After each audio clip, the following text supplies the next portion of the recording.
Cool. Well, hi everyone, and welcome to our third session of Teja. We would like to thank everybody for their participation in the last two webinars. The feedback we received is quite encouraging. Um, it makes this session so worthwhile and fulfilling.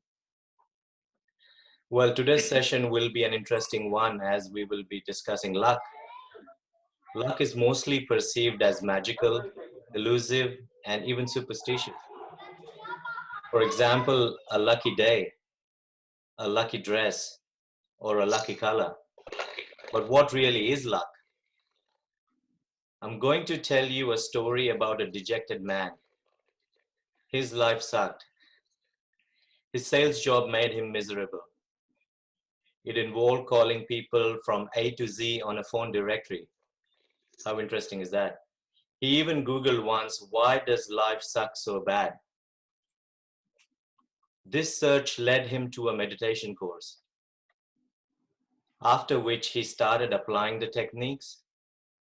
He learned of accessing more of his intuition. He no longer called people from A to Z randomly, but only called those names on the list where he had an impulse. What is impulse? What is this impulse? The impulse felt like a guess, which made no logical sense. But he discovered that listening to his impulse increased sales tremendously. His salary literally tripled in a few months' time, and people began to call him lucky. What an incredible story. Wouldn't you wish for a stroke of luck like this? Well, this guy is none other than Vishen Lakhiani, who is today one of the most influential personalities in personal growth. Now, I know you are quite keen to dive deeper into the discussion on luck and how to attract more of that into your life. Before we begin, just the usual housekeeping. If the meeting does time out after 40 minutes, you can log back in using the same link we provided you with. And generally, keep your profile on mute unless you've been asked to participate by Kalyani and Jayanti. So let's begin. I'll hand you over to Kalyani now. Welcome, everybody. Thank you. Hello, everyone. Good evening and a very warm welcome to our third session. All about serendipity / luck, sometimes used interchangeably. If you were interested and intrigued by this title and did some research on what serendipity means, then you would have found something typically like this. Can we get the next slide, please? Yeah. So serendipity in the dictionary meaning probably says something like finding something good without looking for it. So what exactly is this serendipity? I can tell you one thing, we have all experienced it, and not just once, I'm sure multiple times. Can you recollect what were you feeling at the time when you just got lucky? Have you ever thought about this? Do you believe you are lucky? And I emphasize the word believe because I strongly think that our beliefs have got a very strong interconnection with luck. Let me tell you a story to highlight this point. When I was born, in India, typically when you're born, when the baby is born, the parents would get a birth chart drawn up and take it to an astrologer to try and understand how would this person lead their life. And my mother did the same. She took it to an astrologer, and apparently the astrologer said that I would never be short of money. So if I needed money, it would just come to me. As a child, I didn't probably understand the details much, but hearing this, I think I took it on board, and then it stayed within my subconscious mind for a really long time. Many years later, when I moved to Sydney, and as a new migrant, life had its own challenges. When I had a young daughter and we had a single income, bills, we had rent to pay, and it used to be challenging at times. And I remember this one occasion when I had to take out some money and I walked to the ATM. I took out the amount that I needed and took out the receipt, not expecting a great deal there. To my surprise, the balance was a lot better than I expected. And I was surprised. This is way before we did net banking and all the conveniences we have at our fingertips these days. So I walked straight into the branch to curious to find out what that last transaction, that deposit was. And really random payment. Apparently it was a payment for getting your toddler's vaccines up to date. So when your toddler has all the vaccines, the government apparently gives you a bonus. And that was serendipity. My mind went back to that thought in my subconscious about someone saying that I will not fall short of money. So was I attracting this because of my belief? I'll ask Jayanti to share her thoughts on this. Jayanti. Thank you. That story was really amazing. I wish I had gone to the same astrologer and he had told me wonderful things about me also. I actually have a study, not a story, to share something similar. So there's a study that was conducted, and they had two groups of people, the lucky group and the unlucky group. And they sent the lucky group first into a grocery store. And in the grocery store, they had money hidden somewhere in the racks, in the shelves, somewhere just hidden randomly. And they asked both of these groups to go in separately and find the money. So after the study was finished, no surprises, the lucky group came out to be richer. But the interesting thing about this study is the method. So how did they decide if somebody was in the lucky group or it was in the unlucky group? And it wasn't like, hey, I'm going to ask you your. No, it was just, do you think you're lucky? Yes, cool, you're in the lucky group. Do you think you're unlucky? No, cool, you're in the unlucky group. So it was just a matter of asking those people if they thought they were lucky or not. And that's why the people who thought they were lucky went into the grocery store, their eyes were more open and they had better vision for money and they could look for it, and they found it just because they believed that they would. So sometimes it can be as simple as that. So beliefs are definitely, in my opinion, a big factor about luck. But there's also the other thing that I really believe plays a big role in luck, or what we call luck, is intuition. And intuition literally means your inner teacher or your inner guidance. So it's something within you that's guiding you. And to switch on this intuition, one of the key things is to be in a state of blissfulness or happiness or peace and calm. Because when you're angry, when you're full of fear, when you're chaotic, your intuition is never going to speak to you at that time. So before we get started and soak in all the information and everything that we're going to get from this webinar, let's do a quick meditation to guide you into a state of just calm blissfulness. So this is called the Inner Smile Meditation. It's by Lee Holden, and at the end of the webinar there's a reference to this person and the name of this meditation specifically. So we're going to play a soft music in the background. So can we have the music? And then we hear it. Okay, can everyone hear it? Give me a thumbs up. Okay. So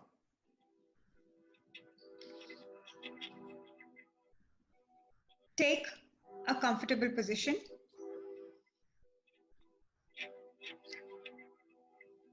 And close your eyes.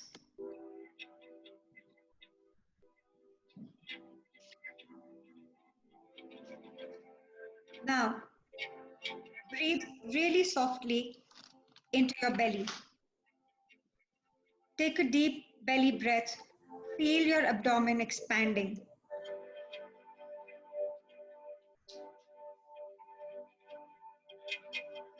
And exhale slowly. Do this one more time. Breathe in softly and slowly. Allow your abdomen to expand and breathe out.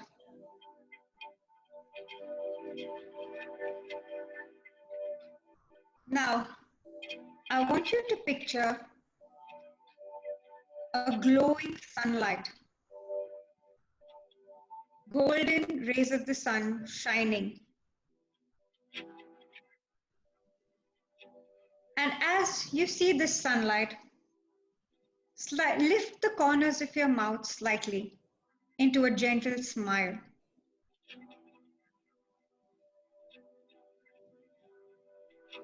As you smile, this act of smiling is sending a message to your body. The message to be in a blissful and calm state of mind. Imagine the golden light falling on your face and giving you this smiling energy that allows you to be happy and joyful. Now, take another deep breath in and inhale this smiling energy full of golden light, full of clarity. And as you breathe out, I want you to imagine a cloudy, dark energy that's moving out of your body. Breathe in the clarity of the golden light and breathe out the cloudy, dark energy. Feel your face full of wisdom and clarity.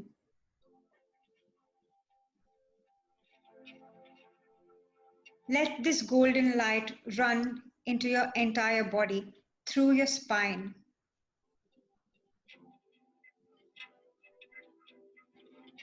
Imagine this energy moving through your body like electricity, running down your spine, moving into all the different parts of your body.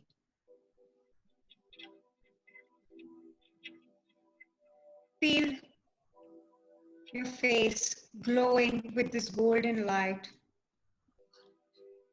Feel your shoulders relaxed and your back relax, as if this golden light was warm oil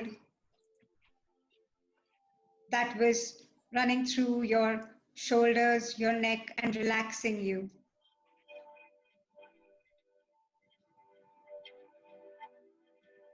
Feel every cell in your body rejuvenated with this golden light.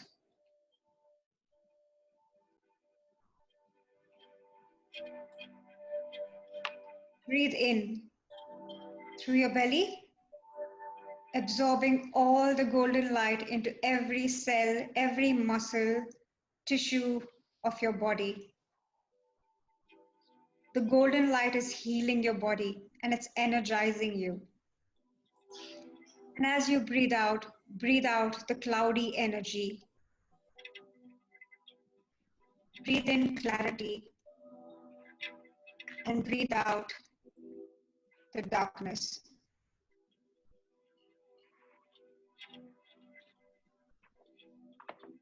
Now, I want you to imagine that you're going to carry this smiling energy with you throughout the entire span of this webinar, with lots of wisdom and clarity. As you breathe in and breathe out slowly. Feel the corners of your mouth lifted. Feel the smile as it radiates into your body.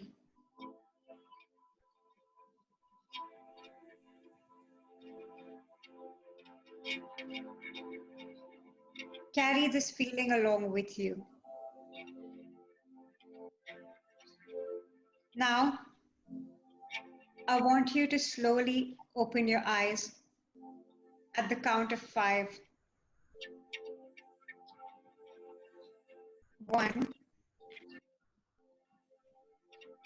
2, 3, 4, 5. Gently open your eyes and come back. Welcome back. How was the experience of the meditation? Do you want to write to me in the chat window?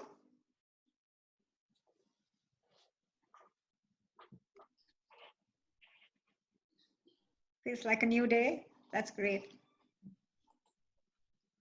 Uplifted. That's amazing. Relaxing. Yes, smiling has a lot of power, and it's just a simple act of smiling, and it's scientifically proven that not even laughing has this power over our body and our mind, that the effect that a small smile has. So it's really an easy method to get into a state of blissfulness. So shall we move on to the next step, next section now? Absolutely. Can we have the next slide? So I think everyone's feeling energized, and are we ready to take on board how we can get more lucky? Okay. I found this really interesting book called The Luck Factor. It's written by a professor called Richard Wiseman, and he's a psychologist at the University of Hertfordshire in the UK. He conducted a 10-year study, scientific study into the nature of luck. So he interviewed multiple people, thousands of people, various personalities, and he did personality questionnaires. So it wasn't a study that was focused only on optimistic people. It was optimistic, pessimistic, indifferent, all sorts of people. And after 10 years, the evidence he found was that luck is not something superstitious or magical. It can be turned in your favor in a rational way, which is quite interesting. He found evidence that people make their own good and bad fortune. And it was also possible to enhance the amount of luck that people encountered in their lives, which is fascinating. So he actually, after doing this really detailed research and studying the different definitions of luck and how people perceived luck, he actually came up with an analysis of the people and found out there are some traits. Can we consciously adopt these traits? I think so. I mean, there's no harm in trying. So before I share the traits with you, I just wanted to share some of his extracts. I found a summary of his book, a precise paper, like 4 or 5 page paper, and I'm going to share in the when we share at the end all the references, you will find the exact name of the book and the author. So feel free to take a picture of that slide afterwards. He found that although lucky and unlucky people have almost no insight into the real causes of their good and bad luck, their thoughts and behavior are responsible for much of their fortune, which is quite interesting, isn't it? So if you ask a lucky person, why are you lucky? No one knows. But the subconscious and how you behave comes out of the subconscious is actually responsible for your luck. And the other thing which is really important, and why it emphasizes why we did this relaxing meditation, is because personality tests revealed that unlucky people are generally much more tense and anxious than lucky people. So when you're in a relaxed state of mind, the luck will just flow to you. And that highlights that study that Jayanti mentioned about the supermarket and why the lucky batch were able to find things, because when they thought that they're lucky, they're already on the front foot. They're already relaxed. They believe they're lucky, and therefore they see the opportunities. And that's exactly what Richard Wiseman says. So he says the traits are that the lucky people, they're skilled at creating and noticing chance opportunities. So when you're in a relaxed state of mind, you'll just find it. when you're anxious, it's really funny. Like when you're looking for something and you're getting late, it's right there. How many times have you experienced this? It's right there. Where are the keys? Where are the keys? And because you're so anxious, it's right in front, but you miss it. So just what stress and anxiety does to your mindset. So the lucky people also have this trait where they make lucky decisions by listening to their intuition. Again, coming back to the intuition part of it. When you are in a relaxed state of mind, that gut feeling, that inner voice speaking to you is actually heard clearly. The voice keeps speaking to you, but when you're stressed and when you're over analyzing, you tend to just ignore it because it doesn't match with your reasoning. But when you're relaxed, you're better tuned to listen and take a decision based on that gut feeling, which leads you to be luckier. They create self-fulfilling prophecies. So, and I think going back to my own story, I don't know whether the belief I had was good, bad, or whatever. I was indifferent, but it was there in my subconscious. And that did create a self-fulfilling prophecy, because there is a positive expectation there. They adopt a resilient attitude that transforms bad luck into good. So the so-called lucky people, have they never had bad luck in their life? No, I don't think so. I don't think there's anyone who's never been unlucky. Some people are luckier than others, and that's also because they keep focusing on those circumstances, those events where they were lucky, and that kind of reinforces to them, oh yes, I am lucky. uh, so if they face a misfortune, they are more likely to bounce back. And I shared this really, really simple technique in the first webinar, and I think I touched on it in the second one, called cancel, cancel. So I would still like to repeat it. When you say to yourself, you catch yourself saying, oh, I missed that, or how come that one's lucky and I'm not? Just use that technique and say, cancel, cancel. But hang on, I was lucky 3 days ago when I got a free coffee, or I got the bus on time and I reached work on time. So you can program your mind to recollect those precise instances when you were lucky, and therefore you adopt that resilient attitude of overlooking the single, and honestly the bad luck might be a very few times in your life, but because you tend to focus so much on that, it becomes much bigger than all the good luck you've had in life. So, and you can read his book too. He's got really, really fascinating stories and scientific evidence about how luck has been manifested in people's lives. So moving on, I will ask Jayanti to take over an interesting part of our session today. Can we move to the next?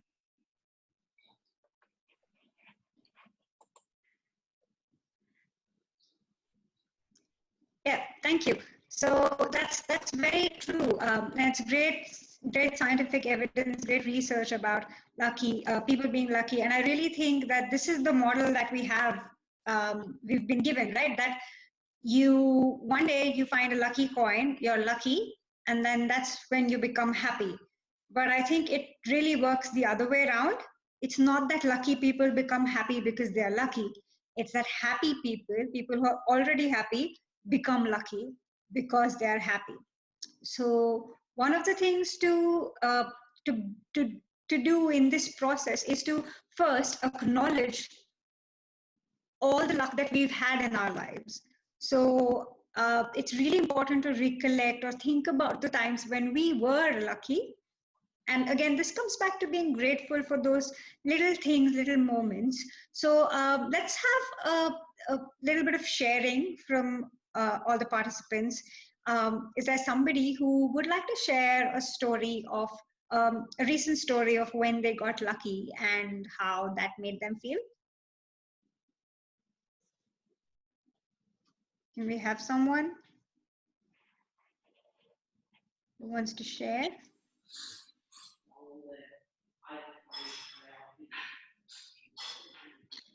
Kalashri? Okay, looks like you have something interesting to say.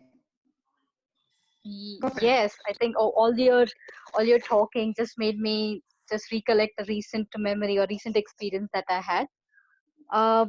Just few months back, I think last year it was for me to change my phone. I wanted the new, brand new, latest phone of the market. Name it Samsung S10.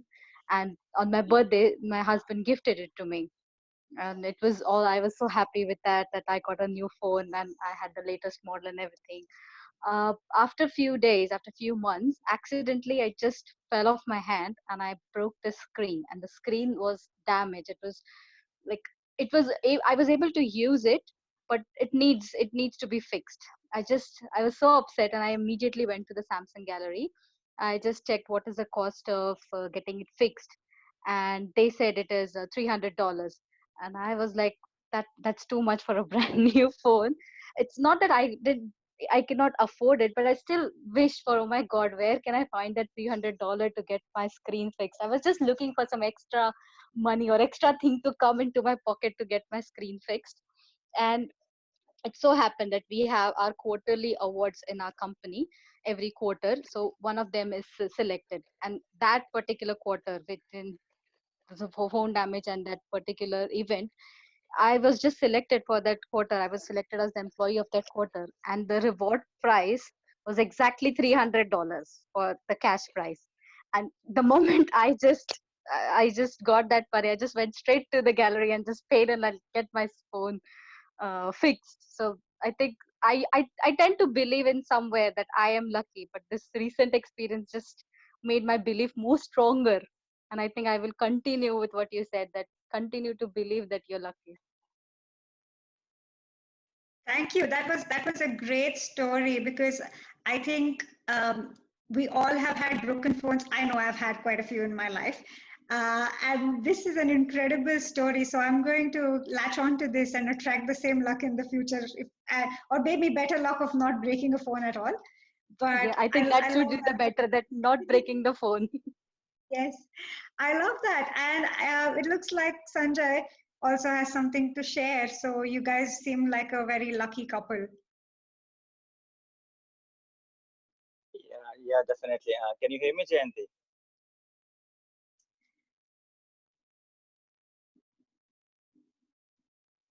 Hi, Okay. Jayanti, can you hear me?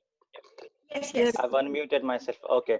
Yeah, so I also have something to share, definitely. It was, I think, um, it was about 3 years ago when I decided to move to Australia. And I was working in UK for a company. And when I decided that, okay, it's time to move to Australia, I simply resigned. And after resignation, I obviously had those thoughts. Whenever we move to a new country, we do have these thoughts that how much time will it take to find a new job? How are things going to work out? And I wish somehow I had something in hand before landing in Australia. But there was no point to talking to the manager, because often it happens that uh, even when we uh, change a city in the same country, it's not possible to have your job transferred along with you. And over here, I was almost changing the continents, thousands of miles apart. So there was no point in asking a manager, though the company was global, but they didn't even have the same entity in Australia. So there was no point in asking. So I simply resigned, and it just so happened that uh, just in 2 weeks, another team member resigned, and that created a vacuum in the team. So so my manager came to me next day and he said, "Look, Sanjay, uh, if you're happy with the project, if you're happy with the work you do, and relocation is the only reason you're resigning and leaving us, then why don't you continue doing the same work from Australia for us?" And I was like, wow. I immediately accepted his offer. So so yes, Jayanti, I really feel that the series of events that happened, me resigning and another team member just in 2 weeks time resigning, and the vacuum getting created in the team, and the job again coming back to me, definitely uh, it was out of my scope. There was no control. I didn't do anything to control these events, but I think I was just lucky over there. I think I love that story because in a normal situation, logically you would think that you can't transfer your job when you're moving to a totally different continent. So by logic, it doesn't make sense, right? But something Exactly. happened. The universe had your back for some reason, and it was just this strong thinking that you had somewhere that I wish that things fall in place for me when I go to Australia, and that's exactly what happened. Yeah, So I I'm love I'm that. grateful. I'm grateful to the guy who resigned after me. Yeah, so things just fall in place, right? Deepika, Yeah. I think you have something to share. Do you want to share something? Uh, are you able to hear me? I've just unmuted myself. Yes, I can. Yeah, okay. So my story is again similar to Kalashri with the mobile phone. And this was on my way home from TAFE. I was just getting into my car and I had the phone. I was talking to, I think, one of my boys on the phone. So I put my bag in the car. I left my phone on the boot and I didn't realize to pick it up. So I obviously started driving. This was very close to Ashfield Park.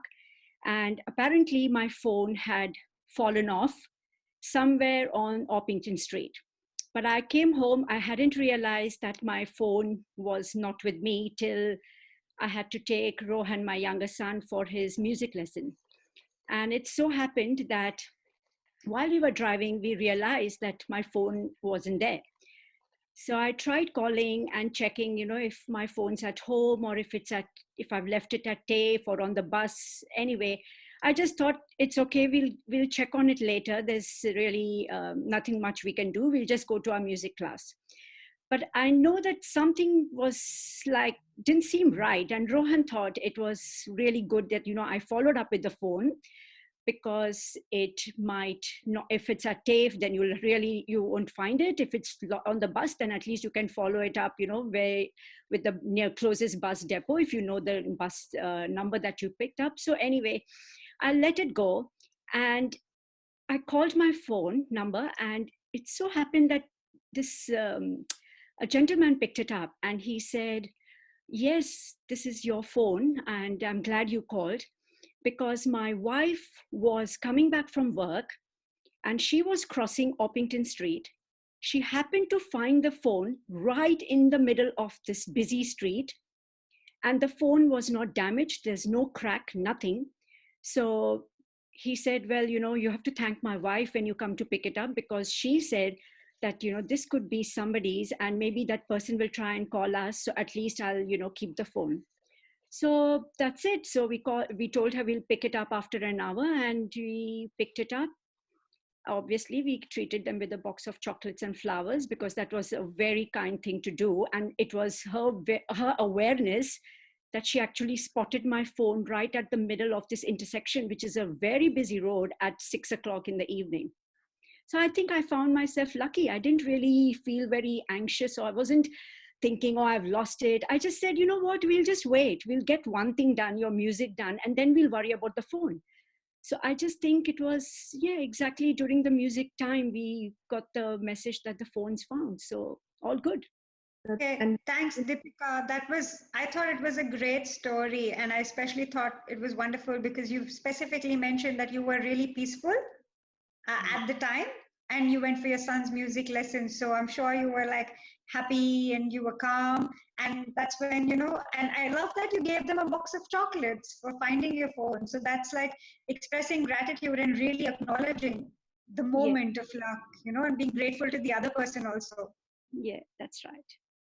If she loses her phone, she'll probably hope to find it and bring a box of chocolates for the person who found her phone. She actually said she had lost two phones and she didn't find them. So her husband said, I'm really happy that she found yours because she hasn't found hers." That's amazing. So I think you pass on luck if anything. Yeah. So thank you so much for sharing your stories. It's wonderful that we're building up on these. I can actually talk about my own lucky story quickly if there's some time left. Sure. It's a really interesting story about my cat. So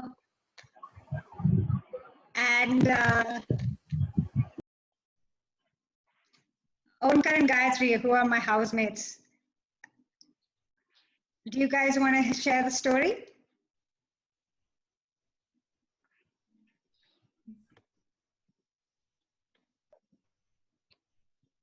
So we had Coco when we moved to Australia. I guess when I moved to Australia, that was like 2 years back.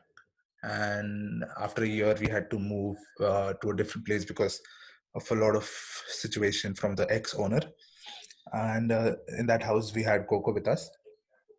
Then after a few months of shifting here at like big room with Jayanti, we wanted to get a cat of our own, and then we were contemplating it for like a lot of weeks, and then suddenly one day, I guess Gayatri went on Gumtree to see if there are any cats, and then we came across Coco's photo, and I was like, she looks a lot like Coco, and then Gayatri was like, yeah, she is Coco. And I was like, that's the photo that I have taken.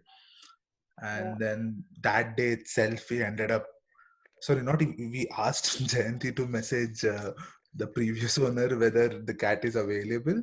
And she said, yeah, it is available. And we were like, let's go right now and get it. We don't trust the owner. We went in the evening and got Coco. And now she is troubling us in her room. Yeah, I love that story because one day I just came home and I said, go to Gumtree right now and we have to get a cat today. And something within me told me that we just have to get it today. And that's exactly when we found Coco. And the owner had posted the ad a couple of days ago, and she was going to move to Melbourne in another 2 or 3 days. So if we would have missed it by this much of margin, maybe if we would have looked few days later, we wouldn't have found her. And for so long, we were trying to adopt a cat, and we just couldn't get one. And that particular day, we just happened to go to Gumtree, and she was giving her away for free. So it was like she was meant to come into our lives. So yeah, that's an amazing story for all of us to remember. So thanks for sharing that. Let's move on to the next section now. And if you would like to share more stories of luck, and I'm confident all of you have incredible stories, you can email us. I'm going to share the email address at the end of the presentation, and write to us. We'll love to read your story. So moving on to action steps. So how can we actually use some simple tools or techniques to have more luck appear in our life and have good fortune appear in our life? We have listed some simple techniques here, and I'm going to start with one technique that I can vouch for, and it does work, and it's very easy. It's called segment intending, and the credit goes to Vishen. You'll find more details on Vishen after the presentation as well. So even if you're not into meditation or anything really deep, this exercise is I would highly recommend as a really good starting point because it's so easy. Every day when we go to bed, what do we usually do? We've got things in our head about, oh, I've got to wake up early tomorrow, I've got this meeting at work, I've got to drop my kids to school, or I better not be late, I better not do this and that. So most of the time, if you actually become aware of your thinking, you're thinking about what shouldn't happen the next day, or how you shouldn't get late, or how you shouldn't get worried about this. So the segment intending is just kind of flipping this thinking that we have. So before you go to bed, just close your eyes, put yourself in a relaxed state of mind. Just a few deep breaths will put you in a relaxed state of mind, and play out the day in your head as you would like to in the most ideal scenario.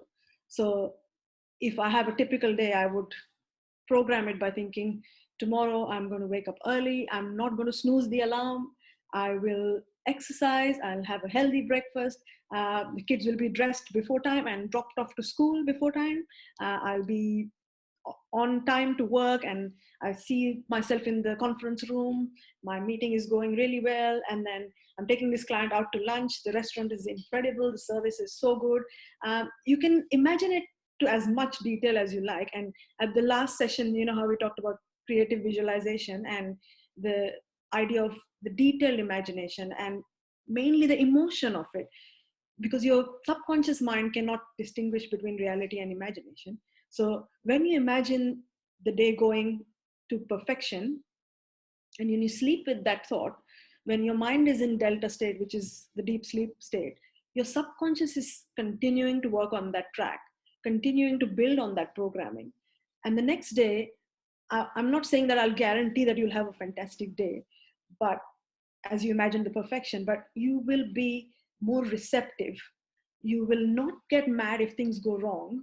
And you'll notice sometimes, if you continue to practice this, maybe try it for a month, you'll see that the chances, the opportunities of the day going better than you plan in your head will start multiplying. And that is serendipity. So it's such a simple tool. If you've got children, you can even teach your children. It's really, really easy, especially if your children have got a exam or a test, or they're stressed about something just before they go to sleep. If they play this in their head about the exam going with ease, when they come out, they're relieved, they are feeling accomplished, then it is likely that you will be in that relaxed state of mind when you perform that task.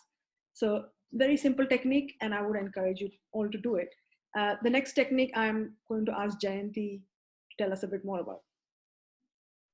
Yeah, I love the segment intending technique, especially in these times, because most of us are working from home now, and sometimes we lack structure in our day. So I feel like this is a great exercise to do. So thank you for sharing that. Next, I want to move on to this technique, which is more about using your intuition. And we have touched upon the subject of intuition before, but I want to just highlight about how much of a powerful tool it is in our daily lives, and we can really harness it to make our lives much better. So this practice is by Sonia Shockett, and I've added the details about her video and her name at the end of the slides, so you can have a look at it. But this is something that I like to call head says, heart says. And this is an intuitive technique to make a decision. So for this, I would need a volunteer, somebody who has to take a decision about something. Is there anybody?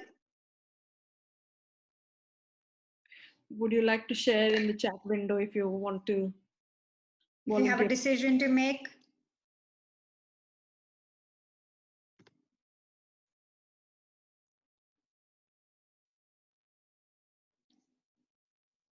Okay.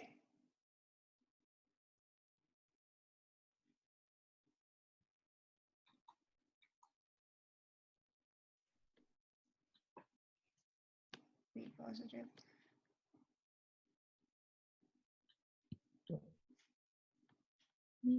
Okay, Dipti says she has a decision to make. Dipti? Yeah. Yeah. Okay, tell me. So what's the decision that you have to make? Okay, I will have a great day tomorrow because Okay. today is half gone. So great day tomorrow is my decision.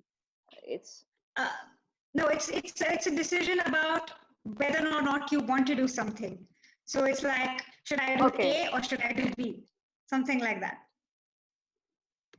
Okay. So I have Is to there tell you anyone who has something like this? Hi, Jay.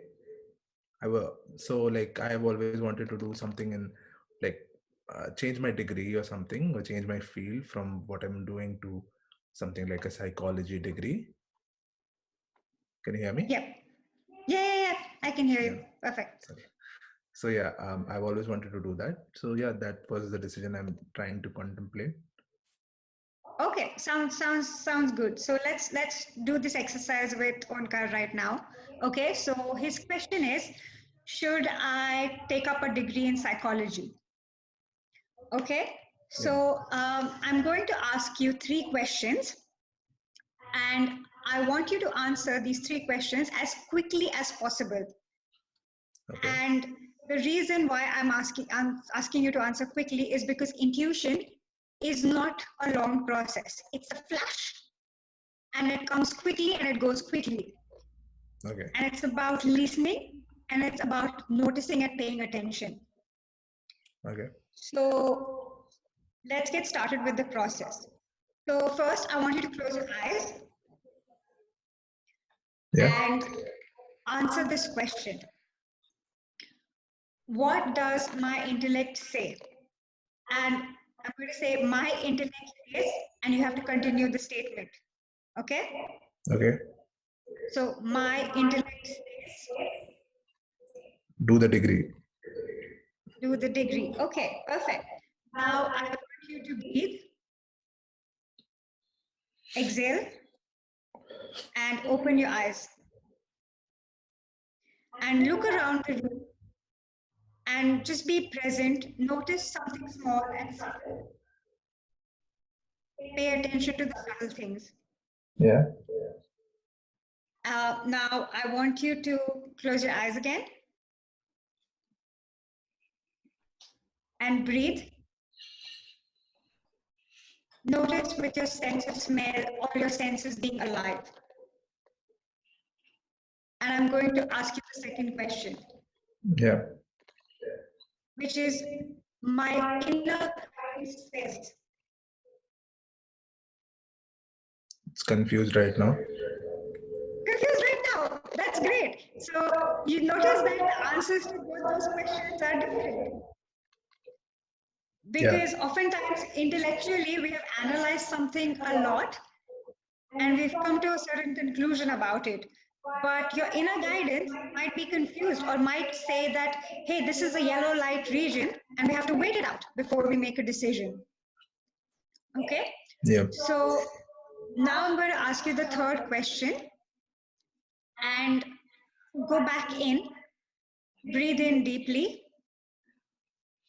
exhale, notice, open your eyes, notice the subtle things. Yeah.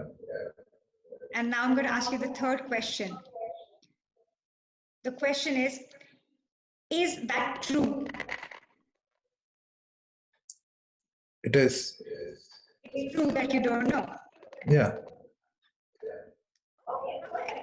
And that means that you have to wait it out before you take a decision. Okay. So notice that sometimes your intuition might not give you a yes and no or a black and white answer. Sometimes it might just say, wait it out. But it was interesting to note that when I asked you the question about your intellect, you had a different answer from when I asked you, what does your heart say? Yeah. So, and when I asked you this question and when you answered the question, you had a little bit of a smile on your face. When I asked you, what does your heart say? You were smiling. And that's because you were feeling it, you know? Yeah. So that feeling is really important and we need to pay attention to that feeling. So I'm going to repeat 3 questions again. Okay. For anybody who wants to do this exercise later. And I've put the Sonia Choquette reference. You can go back and look up on more of Sonia Choquette's work. So the 3 questions are, the first question is, my intellect says. And the preferable way to answer this question is by closing your eyes and thinking and allowing your analytical mind, because the analytical mind is the mind which will give you all your options and there's nothing wrong about it. So you can have all your options laid out. But the second question is, what does your inner guidance say? And the answer to this has to come quickly in a flash. And the third question is really important because is that true? You have to ask, is that true rather than is that right? Because if you ask the question, is that right? Your analytical brain is going to fire up and it's going to say, is that right? Is that wrong? So don't ask the question, is that right? Ask the question, is that true? Is it true for me? Is it true and connected to my core of who I am? So these are the three questions. And before you pose your main question, for example, in Omkar's case, the main question was, should I pursue a degree in psychology? For someone else, the question may be, should I buy a house in this suburb? And the question should preferably start with, I wonder if I should buy a house in this suburb, not I want to figure out if I want to do something. So if you use the word figure out, it fires up your analytical mind. But if you answer the question, I wonder, you're allowing the answer to come to you from somewhere, and you're allowing your intuition to speak to you. So I highly recommend this exercise, especially if you're confused about decision making. It's a very critical part of our lives. And I've lived my life being a confused person for a long time. And I'm telling you, if you find answers and if you follow your intuition, it will make your life so much more efficient. So this is a highly recommended exercise. So moving on, Kalyani, do you want to explain about the other action steps? Yes, so the last one is pretty simple. It's, and I think we've talked about this before, it's just writing down 2 or 3 things that you think you are grateful for, because when you are grateful for something, you were lucky that you received that thing. And this is such a simple tool. You can even ask a 6 or 7-year-old to write down. And the reason why you write it down, and when you write it down and you recollect that memory, you feel that exact emotion of when you experience that particular thing. And the more you dwell in that higher state emotion, the more likely you are to attract those things that you deserve. So these are the 3 really simple tools. And can we have the next slide? So that concludes the tools. I will ask Jayanti, before I go to the handy references, I'll ask Jayanti to summarize our session today. And then in the meantime, you can feel free to take some pictures of the handy references if you like. Yeah. So basically, from all of this, I feel like luck, serendipity, finding the magic in life, it all boils down to some really simple things. The first thing is your beliefs. What are your beliefs? Do you believe, are you a lucky person? Do you believe that things come to you easily? Do you believe that you have to toil away in order to succeed? So it really depends on what your beliefs are. So check in with your beliefs. What have you been taught as a young person, and are you still aligned with those things? So it's about your beliefs. The second thing is intuition. Your intuition is a really, really powerful tool.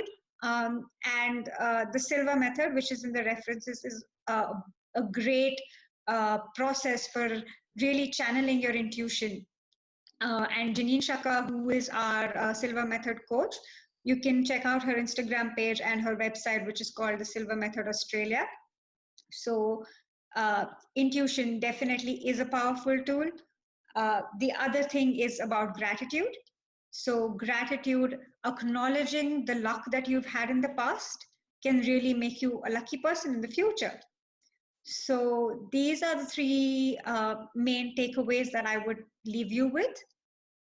Kalyani, do you want to say more about the references? Yeah.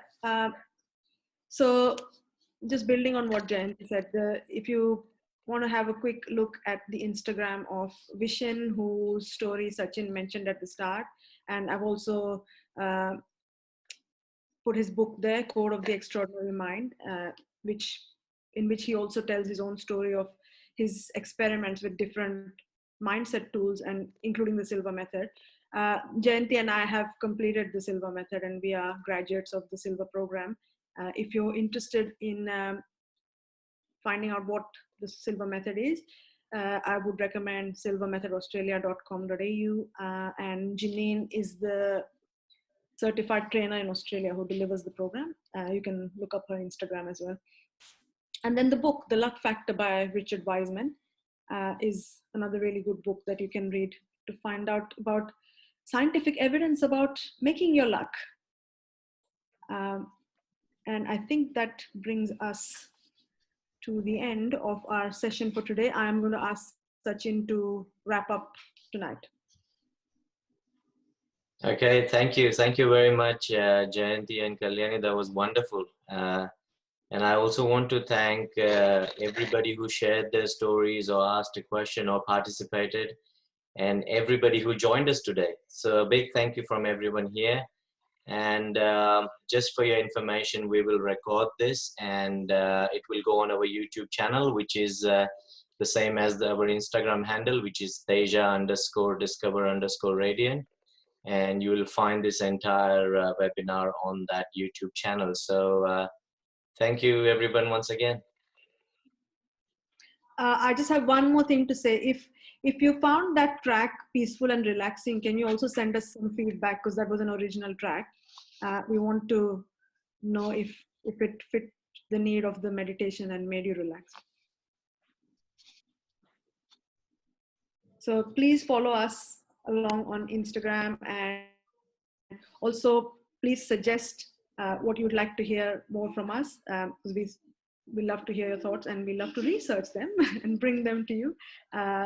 We look forward to seeing you at the next webinar, and we'll make the announcement shortly. You can unmute yourself now, everybody, if you want. Thank you, everyone. And please let us know if you did any of the exercises and you found them useful. Please get back to us. Thank you. Sure. Thank you. Thank you. Thank you so much. Thank you, Kalyani, Jayanti, Sachin. Thanks a lot for that. Thank you everyone for joining.